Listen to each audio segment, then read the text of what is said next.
வணக்கம் நண்பர்களே. ஓம் ஆதியோகி நமக. ஓம் ஆதியோகி நமக. ஓம் பிரபஞ்ச சக்தியே நமக. அன்பர்களே, இன்றைய தினம் நாம் எவ்வாறு விதி பயனையும் நம்மளுடைய வாழ்க்கை பயணத்தையும் பிரித்து கையாள்வது என்பதை பற்றி நாம் பார்க்க போகிறோம். ஒவ்வொருவருடைய வாழ்க்கையும் தினந்தோறும் நம் மனம், புத்தி, சித்தம், அகங்காரம் என்பது சொல்லுவார்கள். அதிலே மனமும் புத்தியும் சதா நேரமும் சதா காலமும் மனமானது ஆசைப்பட்டு கொண்டே இருக்கும். புத்தியானது ஏதாவது ஒரு சிந்தனை சிந்தித்து கொண்டே இருக்கும். அவை இரண்டும் அமர்வது, சிந்திக்காமல் இருப்பது என்பது தூக்கத்திலே, உறக்கத்திலே மட்டுமே நடக்கும். மற்ற நேரங்களில் மனமும் புத்தியும் சதாகாலமும் இயங்கிக் கொண்டே இருப்பது போல் நமக்கு ஒவ்வொருவருடைய வாழ்க்கையிலும் இருக்கும். இது மனமானது பலவிதமான அழுத்தங்களுக்கு ஆளாகும்போது மன வலியை ஏற்படுத்துகிறது.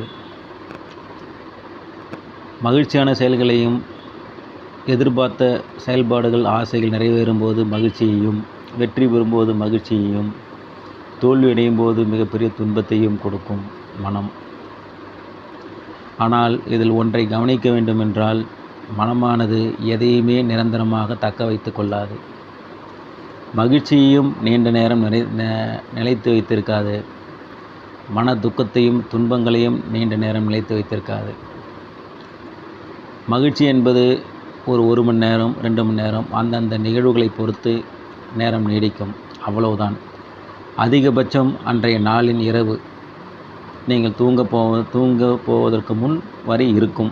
தூங்கி எழுந்தவுடன் அந்த மகிழ்ச்சி எல்லாமே கடந்த காலமாக மாறிவிடும். அதன் பிறகு நீங்கள் கடந்த காலத்தை நினைத்து நிகழ்காலத்தில் மகிழ்ச்சி கொண்டது போல் நீங்கள் கற்பனையாக செய்து மகிழ்ச்சி கொள்ளலாமே தவிர உண்மையான மகிழ்ச்சியை நீங்கள் காண இயலாது. நீங்கள் வெற்றி பெறும்போது, நீங்கள் ஆசைப்பட்டது நிறைவேறும்போது ஏற்பட்ட மகிழ்ச்சியும் சந்தோஷமும் காலம் கடந்த பிறகு, தூங்கி எழுந்த பிறகு அந்த மகிழ்ச்சிகள் எல்லாமே காணாமல் போனதாக தெரியும். ஏதோ விட்டு ரொம்ப தூரம் விலகி சென்றது போல தெரியும். அதேபோல்தான் புத்தியானது நம் சிந்தனைகள் சதாகாலம் யோசித்து கொண்டே இருக்கும். நாம் வேண்டாம் என்றாலும் விட்டுவிடாது, வேண்டுமென்றாலும் அளவுக்கு அதிகமான யோசனைகளையும் சிந்தனைகளையும் சதா புத்தி யோசித்து கொண்டே இருக்கும். புத்தி என்பது சதாகாலமும் யோசித்து கொண்டே இருப்பதனால் நாம் நல்லதை பற்றியும் யோசிக்கலாம், கெட்டதை பற்றியும் யோசிக்கலாம். நாம் எதை பற்றி யோசிக்கிறோமோ அதற்கான ஒரு விடையை கொடுத்து கொண்டே இருக்கும். அந்த விடையானது சரியாகவும் இருக்கலாம், தவறாகவும் இருக்கலாம். அந்த விடையினால், அது புத்தியானது கொடுக்கும் விடையினால் நீங்கள் செயல்படும் போது அதனால் ஏற்படும் விளைவுகளை பற்றி அதற்கு தெரியாது. நீங்கள் கேள்வி கேட்டீர்கள், அதற்கு பதில் கிடைக்கும். எந்த கேள்வி கேட்டாலும் அதற்கு ஒரு பதிலை கொடுத்து கொண்டே இருக்கும். ஒரு பதில் அல்ல, பல பதில்களை உங்களுக்கு கொடுத்து கொண்டே இருக்கும் புத்தியானது. குறுக்கு வழியில் செல்ல வேண்டுமென்றாலும் அதற்கும் வழி சொல்லும், நேர் வழியில் செல்ல வேண்டுமென்றாலும் அதற்கும் வழி சொல்லும். ஒவ்வொரு கேள்விக்கும் பல பதில்களை உங்களுக்கு தந்து கொண்டே இருக்கும். ஆனால் ஒன்றை நீங்கள் கவனிக்க வேண்டும். மனமும் புத்தியும் இவ்வாறு இயங்கிக் கொண்டே இருப்பதனால் நீங்கள் நினைப்பது போலவே வாழ்க்கை பயணமானது, எதிர்காலமானது நடக்கும் என்று நீங்கள் உணர்கிறீர்களா? நிச்சயம் கிடையவே கிடையாது. உங்கள் மனமானது பலவிதமான மகிழ்ச்சியையும் சந்தோஷத்தையும் நிலையாக வைத்திருக்க முடியாத ஒரு சூழலில் இயங்கிக் கொண்டிருக்கிறது. புத்தியானது பலவிதமான வழிகளையும் வழிகாட்டு பாதைகளையும் உங்களுக்கு பல கேள்விகளுக்கு விடையளித்து கொண்டே இருந்தாலும் விதியின் பயணத்தையோ விதியின் பாதையையோ உங்களுக்கு துல்லியமாக தர இயலாது. ஏனெனில் விதி பயணம் என்பது ஒரு வழி பாதையாகும். அத்தகைய விதி பயணம் என்பது நாம் பிறக்கும்போதே எழுதப்பட்ட ஒரு விதி பயனாகும், விதி பாதையாகும்.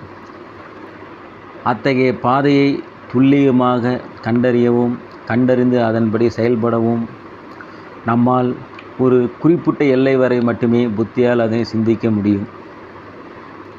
அதை தாண்டி புத்தியால் சிந்திக்க இயலாது, துல்லியமாகவும் சிந்திக்க இயலாது. இதற்கு ஒரு சிறு உதாரணம் சொல்ல வேண்டுமென்றால், நாம் நெடுந்தூர பயணம் மேற்கொள்ளும்போது நெடுந்தூர பயணத்திலே வண்டியிலே செல்லும்போது இரவு நேரத்திலே மின் வெளிச்சமானது ஒரு குறிப்பிட்ட தொலைவிற்கு மின் வெளிச்சம் அடிக்கும். அதை தாண்டி மின் வெளிச்சம் இருக்காது. நாம் ரொம்ப தூரம் போக வேண்டுமென்றால் அந்த மின் வெளிச்சத்தை வைத்தே நாம் செல்ல வேண்டிய பாதையை, செல்ல வேண்டிய நோக்கத்தை அடைந்து வெற்றி காணலாம். ஆனால் அத்தகைய பாதையை நாம் எந்த அளவிற்கு நாம் முன்கூட்டியே தெரிந்து கொள்ள இயலும் என்றால், நாம் வண்டியிலே செல்லக்கூடிய வண்டியின் வெளிச்சத்தை பொறுத்து, வண்டியின் வெளிச்சம் எவ்வளவு தூரம் அடிக்குமோ அதுவரை மட்டுமே நம் எதிர்காலத்தை பற்றியும் எதிர்காலத்தை நாம் உணர்ந்து கொள்ள முடியும். அதுபோல்தான் நம்மளுடைய வாழ்க்கை பயணமும் ஒரு குறிப்பிட்ட அளவு மட்டுமே நம்மால் தெரிந்து கொள்ள இயலும்.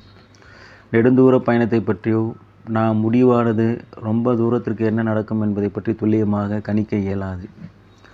நாம் விரும்பினாலும் விரும்பாவிட்டாலும் வாழ்க்கை பயணமானது அதன் பிறகு அதன் வழியிலேயே இழுத்துச் செல்லும். நீங்கள் வண்டியிலே பயணம் மேற்கொள்வது மட்டுமே. அவ்வப்போது தெரியும் வண்டியினுடைய குறுகிய தூர வெளிச்சத்தைப் போலவே வாழ்க்கை விதி பயனானது கொஞ்ச தூரம் மட்டும் நமக்கு தெரியும். ஆனால் அந்த பாதையை வைத்து கொண்டுதான் நாம் பயணத்தை மேற்கொள்ள முடியுமே தவிர, போகின்ற பாதை நம்மளுடைய குறிக்கோளும் ஒன்றா என்றால் நெடுந்தூர பயணத்தினுடைய குறிக்கோளும் ஒன்றாக இருக்காது. அன்றைய தினம் நாம் குறிப்பிட்ட தூரத்திற்கு மட்டுமே செல்வதனால் அது சரியாக இருப்பது போல் நமக்கு தெரியும். குறிப்பிட்ட தொலைவிற்கு நம் கண்களால் நாம் பார்த்து செல்வதனால் சரியாகத்தான் செல்கிறோம் என்று நாம் நினைக்கிறோம். சரியாக செல்கிறது பயணம். ஆனால் விதியின் பயணம் என்பது இறுதி காலத்து வரைக்கும் எழுதப்பட்ட ஒரு பாதையாகும். அதை நோக்கியே நம் அனைவரையும் இழுத்துச் செல்லும். இவ்வாறாக புத்தியும் மனமும் எவ்வளவுதான் யோசித்து நமக்கு விடையளித்தாலும் ஒரு குறிப்பிட்ட அளவு மட்டுமே நமக்கு அது பதிலளிக்க இயலும். நீண்ட தூரம் நீண்ட காலத்திற்கான பயணத்தையோ பதிலையோ அது துல்லியமாக வழங்க இயலாது. காரணம், விதி பயணம் என்பது நம் கற்பனைக்கும் எட்டாத ஒன்று ஆகும். மேலும் அது ஒரு கணித அறிவு ஆகும். நவகிரகங்களையும் பஞ்சபூதங்களையும் பிரபஞ்ச சக்தியையும் கொண்டே நம் விதியானது நிர்ணயிக்கப்படுகிறது. அதுபோல் நம்மளுடைய விதியை நாம் கணிக்க வேண்டுமென்றால் பிரபஞ்சத்தை பற்றியும் நவகிரகங்களை பற்றியும் பஞ்சபூதங்களை பற்றியும் இவற்றிற்குள்ளே இயங்கும் கணித அறிவியலையும் முழுமையாக தெரிந்த ஒருவரால் மட்டுமே நாம் விதி பயணத்தை நாம் கண்களால் நாம் உணர முடியும், காண முடியும். அதுவும் அகக்கண்களால் நாம் காண முடியும். அத்தகைய நிகழ்ச்சியையும் அத்தகைய எதிர்கால வாழ்க்கையும் காண வேண்டுமென்றால் பிரபஞ்சத்தோடும் பஞ்சபூதங்களோடும் நவக்கிரகங்களோடும் நாம் இணைந்து செயல்பட வேண்டும். அதனுடைய இயக்கத்தையும் நாம் முழுமையாக அறிந்து செயல்பட வேண்டும். அப்பொழுது மட்டுமே அதனுடைய துல்லியமான கணக்கானது நம் ஞானத்திற்கு புலப்படும், அறிவிற்கு புலப்படும். அறிவை வைத்தே நாம் எதிர்கால வாழ்க்கையை கணிக்க இயலும்.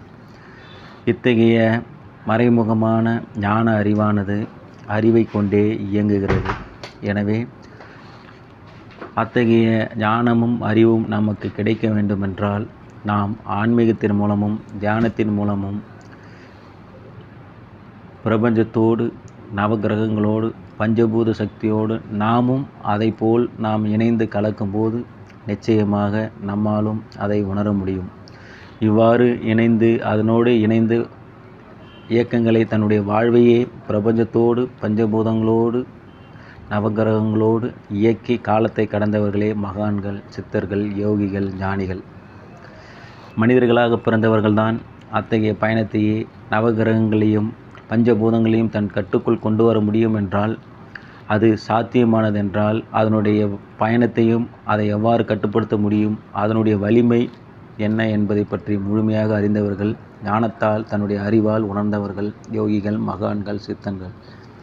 அதுபோல் நாம் விதிப்பயனையும் பிரபஞ்ச இயக்கத்தையும் நாம் தெரிந்து கொள்ள வேண்டுமென்றால் நாமும் அதுபோல் ஆன்மீக தியானம் மேற்கொண்டு நம்முடைய வாழ்க்கையையும் பிரபஞ்சத்தோடு பரிசுத்த ஆன்மாவோடு ஆதியோகியோடு இணைந்து கலந்து நாம் நம்முடைய வாழ்வை நாம் பிரபஞ்ச சக்தியோடு இணைந்து கலந்து ஒன்றாக இணைவது ஒன்றே சாலச் சிறந்ததாகும்.